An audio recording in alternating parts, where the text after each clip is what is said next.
The restaurant's private dining room hummed with the satisfied chatter of family members who'd just finished an excellent meal when Veronica's announcement cut through conversations like a hot knife through butter.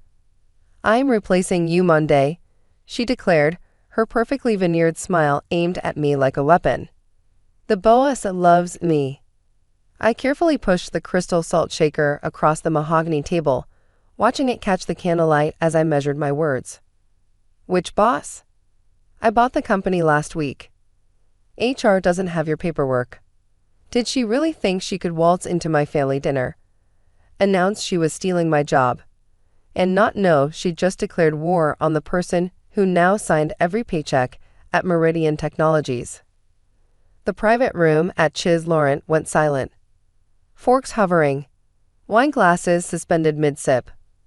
My husband Daniel's face had frozen in an expression somewhere between horror and confusion. His sister Veronica's triumphant smile began to falter like a bad internet connection. "What do you mean? You bought the company?" Her voice climbed an octave. I dabbed my lips with the linen napkin, taking my time. "I mean that as of last Tuesday, I own 87% of Meridian Technologies. The deal closed while you were apparently schmoozing with middle management and planning your coup." Around the table, family members began to stir. My mother-in-law Grace set down her champagne flute with a sharp clink. Father-in-law Richard's eyebrows had climbed toward his receding hairline. Daniel's brother Marcus was openly gaping. "That's impossible," Veronica sputtered. "Mr. Harrison would have told me.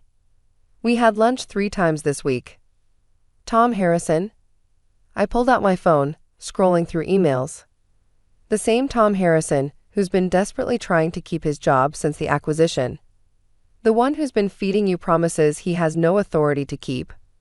I found the email I wanted and read aloud. "Dear Ms. Turner, I want to assure you that despite the ownership transition, I remain committed to maintaining stability in middle management. However, I must inform you that all hiring decisions now require owner approval.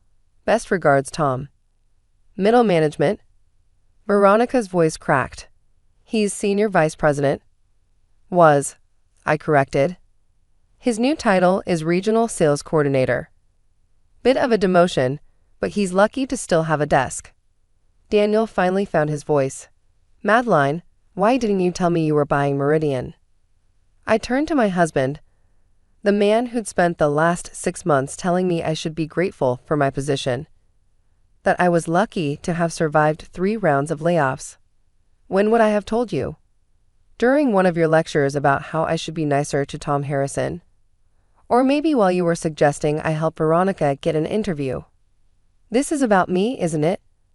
Veronica stood, her chair scraping against the floor. "You've always been jealous."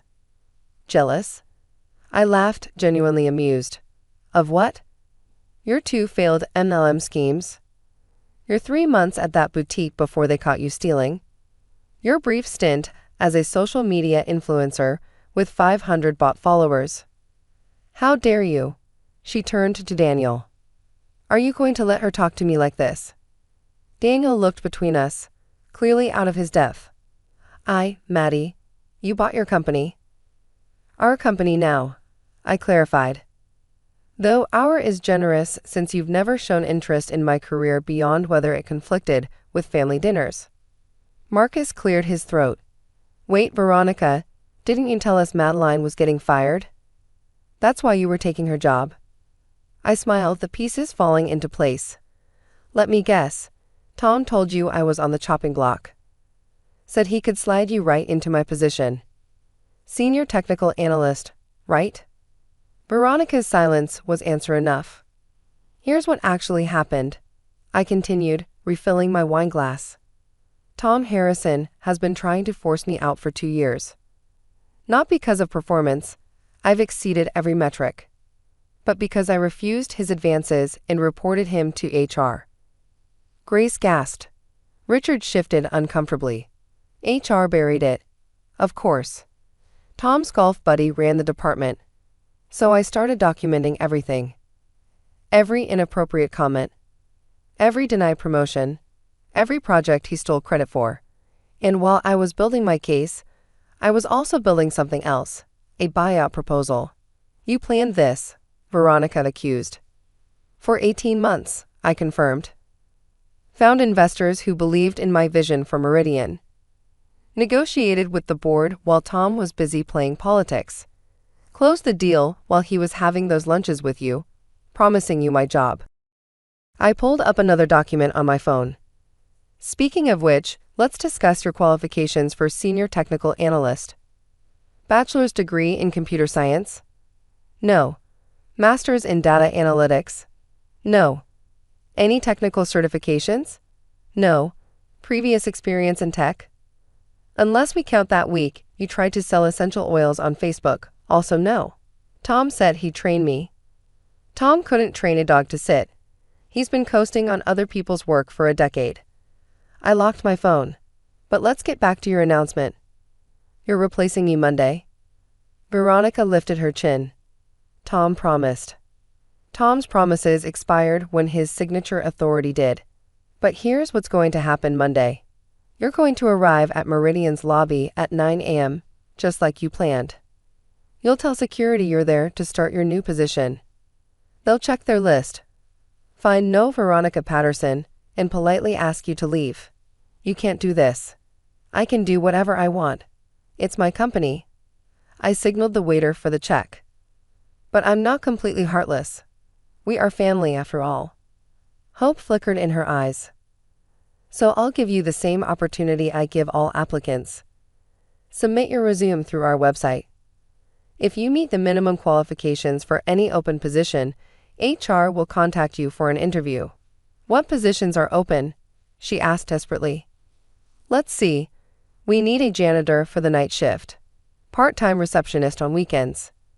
Oh, and cafeteria services is always hiring. The table erupted. Grace accused me of humiliating the family. Richard muttered about vindictive women. Marcus tried to play peacemaker. Through it all, Daniel sat silent, processing the reality that his wife hadn't just survived corporate politics, she'd won the entire game. You set her up, he finally said. You knew Tom was feeding her lies and you let her believe them. I let a woman who spent 3 years calling me a pencil pusher and suggesting I should quit to have babies chase her own delusions, I corrected. The same woman who told your entire family I was too ambitious for my own good. Who whispered that I was neglecting you by working late. Who suggested, loudly, at last Christmas that you deserved a real wife who understood priorities. She didn't mean, Grace started. She meant every word. I cut her off. Just like she meant it when she told the neighbors I was having an affair with my boss. Ironic, considering she's the one having lunch dates with Tom Harrison. Veronica's face flushed. Those were professional meetings. In hotel restaurants. With wine. Ending with him walking you to your car and lingering goodbyes. I shook my head. I have security footage, Veronica. Another perk of owning the company, access to all the cameras in our parking garage. You spied on me? I monitored my facilities for security purposes and happened to notice an unauthorized visitor having repeated meetings with an employee under investigation for harassment. The waiter arrived with the check. I handed him my card, the new one with owner and CEO printed beneath my name. This is illegal, Richard announced. Discrimination. Retaliation. We'll sue. For what? I asked mildly. Not hiring an unqualified applicant who hasn't even applied. Refusing to honor promises made by an employee without authority, or maybe for buying a company with my own money and running it as I see fit. I signed the receipt and stood. Here's some free advice, Richard. Your daughter is unemployed with no skills and champagne tastes. Instead of enabling her fantasies about stealing other people's jobs, maybe encourage her to earn one. You've changed, Daniel said quietly. No, I replied, gathering my coat. I've just stopped pretending to be less than I am to make others comfortable. Veronica made one last attempt. Madeline, please. We're family. Surely you could find something. I found something, I interrupted. I found that you've been plotting to take my job for months. I found that you were willing to celebrate my supposed firing at a family dinner. I found that you announced my replacement with joy in your voice and malice in your heart. I looked around the table at these people I'd tried so hard to please for 7 years. I also found $22 million in venture capital and bought a company. Funny how different our definitions of achievement are. Where are you going? Daniel asked as I headed for the door. Back to my office. The one Veronica won't be occupying Monday or any other day. We're announcing the acquisition tomorrow, and I have a press release to approve. It's Saturday night. And I own a company that needs restructuring. That's what real executives do, Veronica. Work.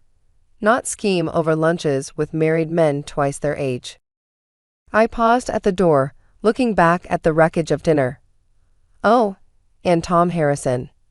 He'll be clearing out his office Monday morning. Security will escort him out at 9 a.m. Maybe you can keep him company in the lobby.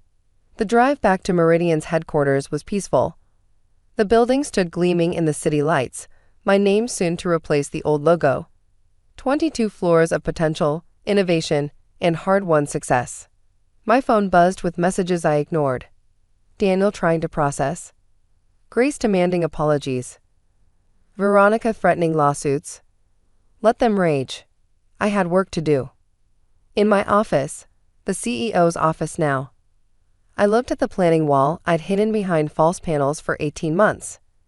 Every move mapped out. Every contingency considered. Veronica's attempted coup was just a minor footnote, barely worth the post-it note I'd allocated to Harrison's revenge plots.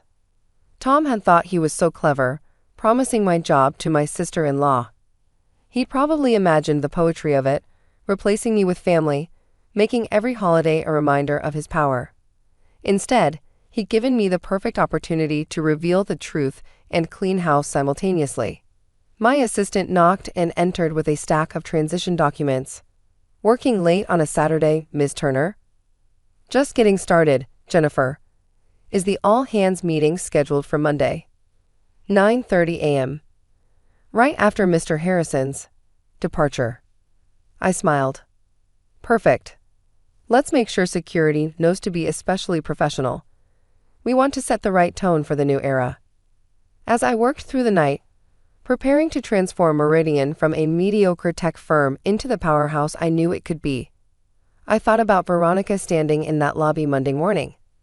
The confusion, the humiliation, the slow realization that her big announcement had been nothing but empty words.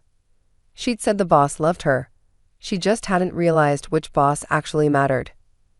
By dawn, I'd approved the press release, finalized the restructuring plan, and sent offer letters to 3 brilliant developers Tom had driven away. Meridian Technologies was about to become everything I'd envisioned. And Veronica? She'd learned what I'd known for years. You don't get handed success at family dinners. You earn it in offices at 3 a.m., in boardrooms facing down doubters, in moments when you choose to buy the company rather than beg for recognition from men who'll never give it. She'd announced she was taking my position. Instead, she'd simply shown everyone at that table exactly why she never could. Monday morning came faster than expected.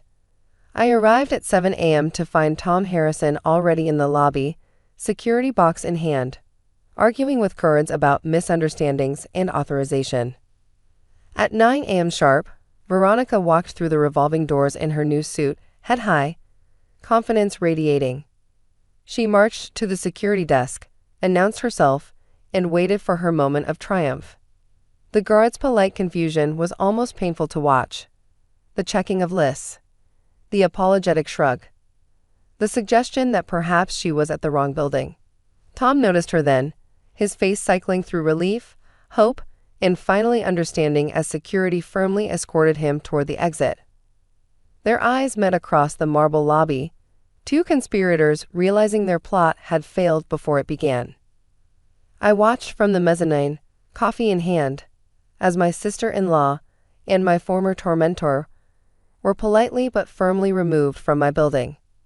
Below, employees streamed in for the all-hands meeting where they'd learn about new ownership, new opportunities, and a new zero-tolerance policy for harassment and nepotism. Veronica looked up just before exiting, our eyes meeting across 2 floors and a lifetime of different choices. I raised my coffee cup in a small salute. She'd announced she was replacing me. But some positions can't be stolen, only earned. And that was a lesson worth teaching, even if it came with a side of family drama. My phone buzzed. "Daniel, we need to talk." I typed back. "In my office. Top floor. Ask for the CEO."